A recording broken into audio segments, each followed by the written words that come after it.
was originally saying. This is kind of an offshoot of, or at least Michael Borky starts this with Mississippi State fans a little down in the dumps after the LSU game last weekend. And I suppose a good reason. Tough loss. It's a further fall when you were as high as they all appeared to be. Yeah. Hey, Dad would say, look, you just got to temper your expectations so you're not disappointed. He tried to warn him. He did. I tried. I did everything I could. So there are some teams that have lost games despite having issues. There are some teams that have managed to not lose a game. But there seems to be a common thread in the SEC West, and that's nobody is perfect. We crowned Alabama as perfect before the season began. Even Alabama does not appear to be perfect. But Michael Borky, in his wording, says he thinks it's fair that to say that every single team in the West has a fatal flaw. I think that is a misappropriation of the use of the word fatal. Fatal would be the death of each team. I don't know that Alabama has a death flaw. Well, do you read the parentheses? For them, anyway. Oh, I didn't see that next to Alabama. Yeah. But no, I was still in the lead in where you said I think it's fair to say that every single team has a fatal flaw. A flaw, yes. They should have lost to Texas on the road. I'm just not prepared to crown them the class of the West yet. Now they probably are. More likely than not, Alabama's going to win the West, and more likely than not, they're going to win every game. Okay, if you're not quite prepared to crown Alabama as the class of the SEC West, the leader of, the champion of, who are the teams that are in the running for that? Because we know Auburn is not, and oh my goodness, have you seen what's going on the Plains today? Woohoo! We'll have fun with that a little later on. Brian Harsin might be the first millionaire I feel sorry for. Now, who could have predicted that? Who could have? How could you have seen it coming? We know it's not Auburn. I don't know who it is. It's not Texas A&M. No, it's not State, but it's not LSU. So that leaves you Alabama, Arkansas, and Ole Miss in the confines of this conversation. With Ole Miss, there's a big old fat case of we don't know yet. Yep, big old question mark. Just a huge one. So, hey, Dad, in a bit of a group therapy session that Michael Borky is talking about, you know, when you're down, it's not that you always want to just rise right back up to get up from it. Sometimes you just want to bring everybody else down so that you feel like you're on the same level. Absolutely. So, absolutely. Let's talk about everybody's flaw. Mississippi State. Since we're starting the conversation with them, what's Mississippi State's biggest flaw and or flaws? They can't get big plays on offense. That's where they struggle. They if it's second and long, third and long, it's a problem. They can't push the ball down the field 20, 30 yards at a time, especially in the running game, too. And isn't that crazy when you think about the fact that what is Mississippi State now known for? They are known for offense because Mike Leach is their head coach. And yet the flaw comes within the confines of the offense. Yeah. I would add mistake prone there as well. Mistake prone and at time. I mean, if you loop last year into it anyway, it's not just turnovers. People hear mistake prone and think you're just talking about turnovers. Missed extra points are mistakes. Drop passes. Drop passes are mistakes. So. Yeah, I can get behind that. What is Ole Miss's flaw? Aside from being untested? Because if you look at them and just what they've done, they look pretty darn flawless, right? But it's because they've played Troy and Central Arkansas on a really bad Georgia Tech team. So untested, and I would say unproven, inconsistent young quarterback. You don't know what Jackson Dart's going to do when they go to College Station in front of 105,000 people, for example. Yeah, I don't disagree with what you're saying. I think I might couch it as just inexperience at quarterback. Yeah. Sometimes you don't know what you have. You don't know what you don't know until you know. You don't know what you haven't seen until you see it. Jackson Dart played at Southern Cal, and couple of pretty big stages, a couple of pretty good performances. He has not stepped on the field on the road at Kyle Field, at Tiger Stadium, in Nashville at Vanderbilt. Okay, it's a stretch. I was just trying to think of the other road games. Yeah. In Fayetteville in November. Oh, yeah. Yeah. He has not seen that yet. And but on top of that, I don't feel that we are equipped to adequately answer that question for Ole Miss yet. Nope. Ole Miss has played 3 teams that aren't good, and they've beaten them badly, which is exactly what they should have done. But until they play somebody with a pulse, which is going to be next weekend, you can't feel good about anything you say concrete about Ole Miss. Yeah, isn't it crazy that on October 3rd, we're going to walk in here and what are the 3 possible reactions? Wow, Ole Miss is really good. Ugh. Mm-hmm. Ole Miss is not nearly as good as a lot of people wanted to believe, or they won close and ugly or lost close and ugly, and we still don't really know everything. I mean, I think it's going to be they're good, they're bad, or they're good enough. Okay. They're good means they could win 9-10 games. They're bad means they're probably going 7-5 or worse. They're good enough, got a great chance to be 8-4 if everything goes their way. Hey, Dad, based on the conversation that we're having, and I'm not predicting this, and I mean, so much of this is conjecture, right? If we walk in here on Monday, October 3rd, and let's say Ole Miss played a really clean game, and they won by a couple of scores over Kentucky, who we believe is good, right? Mm-hmm. Everybody believes Kentucky is good. Yeah. You are not predicting it. I'm certainly not predicting it. You start looking at that schedule and you say good year, 8, 9, 10. I mean, is 11 the most insane thing ever? If on October 3rd, we walk in and go, man, that defense was legit. They got it together in quarterback play, and against a pretty good defense, they ran the poo out of it. They'd be favored in almost every game except for all but one, the Alabama game. Yeah. Maybe A&M, too, would be... Depends on what A&M is at that point. Yeah. A&M could have a couple more losses coming. Early line has stayed a favorite next week, by the way. So. But along those same lines, though, if Mississippi State on October 1st against Texas A&M, it's A&M, right? A&M next week? Yeah. If State goes in and plays a really clean game against a good A&M defense, we completely readjust how we're looking at them as well. We'll be right back. Dale from the Delta says, oh, gosh, here we go. Somebody says give Richard a cold shower. He's too excited with that 11 wins talk. But you got to listen to what I actually said. Because what I said is I'm not predicting that. We're doing like hypothetical on top of hypothetical here. We're just talking through all seven teams in the West. We're going to do the exact same thing, okay?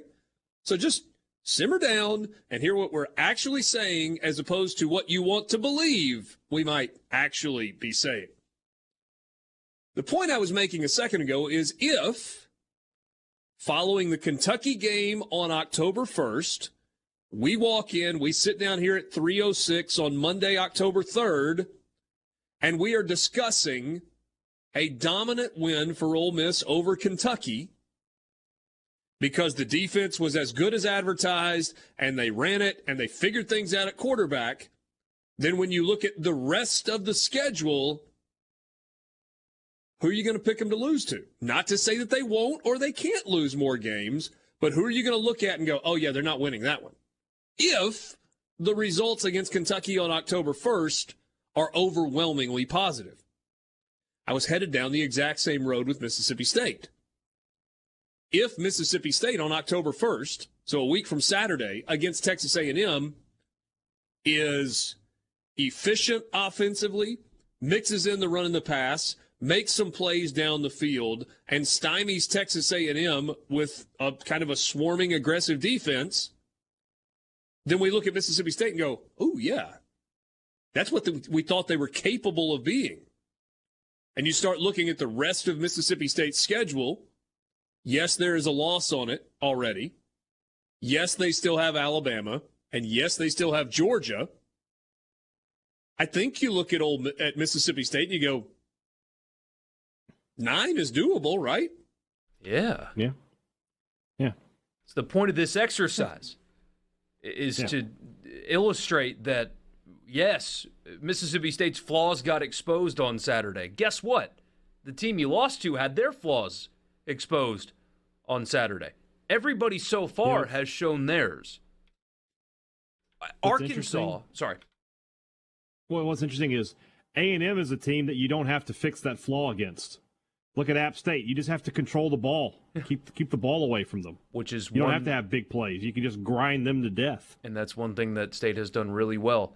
Arkansas, they can do that. Yeah. The next one on this list. Arkansas has statistically. Well, hold on before we move on, because the only thing that I would say that potentially Texas A&M can do to thwart that is the area that we've seen when Mississippi State kind of gets flustered.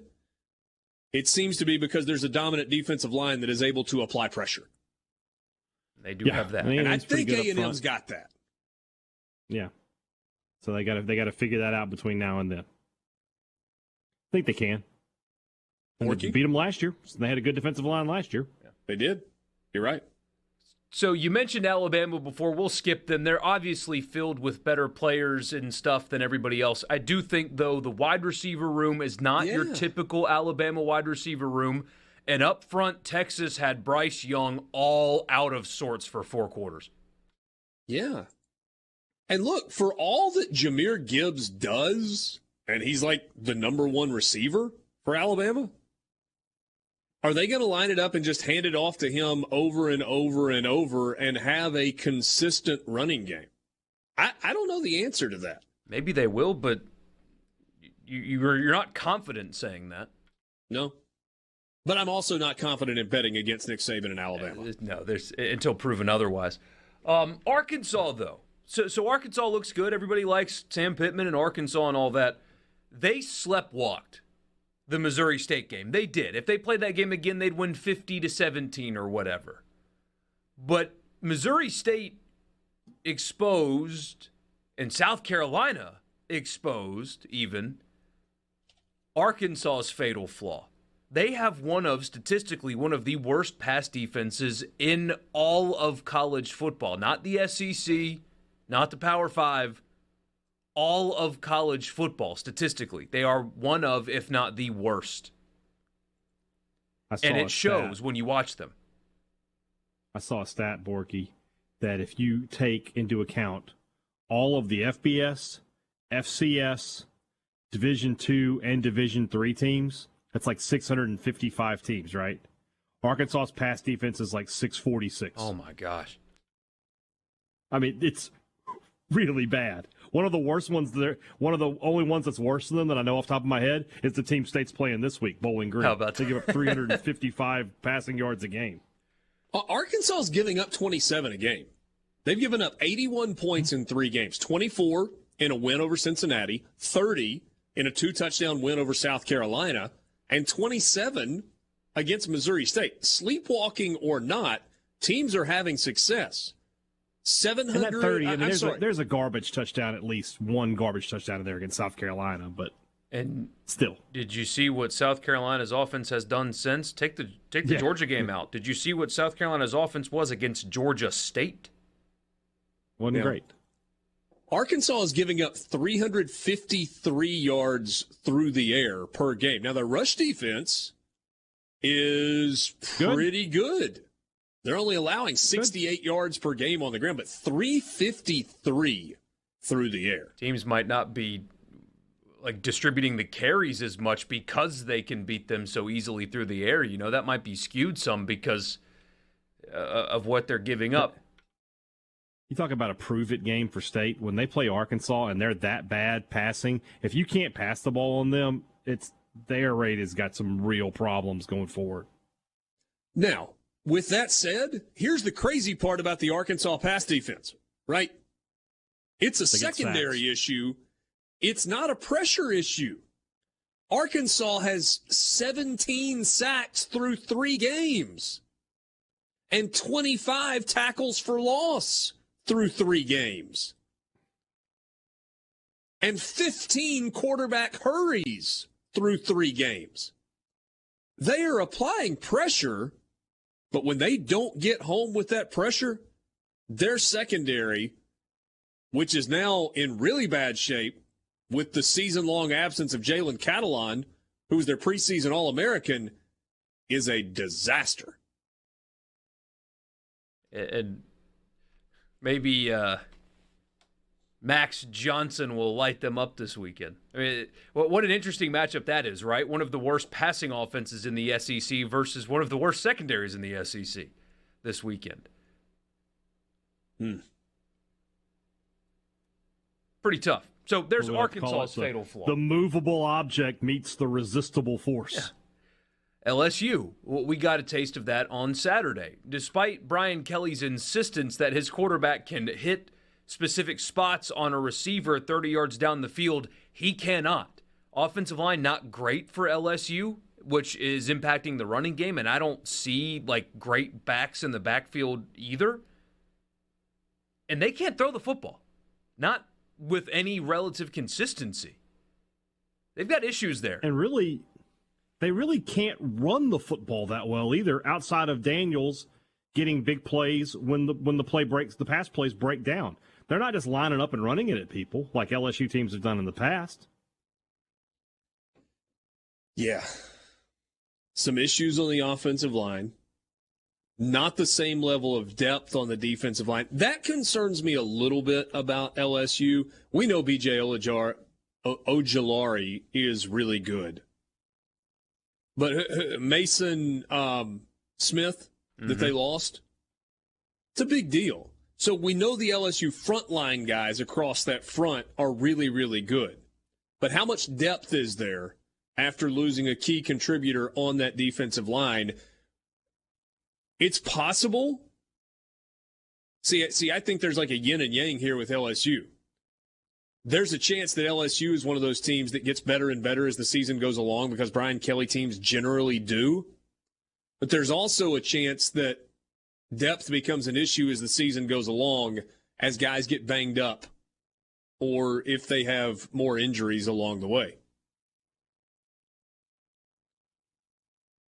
Auburn.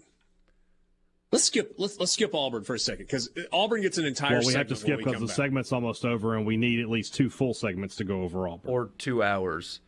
That'd be the rest of the show. Auburn's like when I got the allergy test on my back, where they just poke you 60 times, and the doctor came in and laughed and said, "It'll be a shorter conversation for me to tell you what you're not allergic to." But he said, all of the stuff is in the north. So everything, all the plants, grass, all that stuff around here, it's all you, buddy. It's no good for Auburn. The north just came down here and smacked them around. Yeah, they did. Mm-hmm.